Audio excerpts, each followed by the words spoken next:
مشكلة تنظيم قسد أنه فيه تعدد في الرؤوس، فأنت تفاوض جهة لا تستطيع أن تنفذ الاتفاق الذي توقعه معك. يعني هناك ارتباطهم في قنديل أيضا واضح بشكل علني، مهما قالوا أن هذا الأمر ليس هناك ارتباط أو ما شابه. القرار الفعلي هو لقوة عسكرية وأمنية داخل تنظيم قسد، وكل التفكير هو حول القضايا العسكرية والأمنية.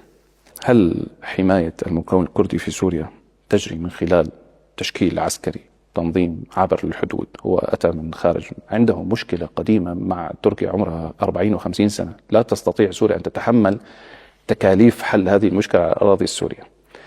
ثم هل يكون حماية المكون الكردي أن يربط المكون الكردي مع مشكلة خارج الحدود من تنظيم بكك مع ما فيه من مشاكل واعتداءات على بعض الدول المجاورة لنا، وأن يكون الوسيلة لذلك هو تسليح بعض القاصرين والتجنيد الإجباري للفتيات والنساء عندهم والرجال، ثم تأزيم الموقف مع الدولة السورية، ليكون هذا حماية للمكون الكردي؟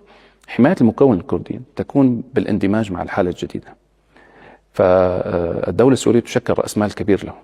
لو أن الدولة السورية مغلقة عنهم وتقول نحن لا نريد الأكراد في سوريا، لا نريد الكرد أن يكونوا في مشاركين في الحكم، لا نريد الكرد أن يكون، فهذا يكون لهم الحق في ذلك الأمر أن يبحثوا عن خيارات أخرى.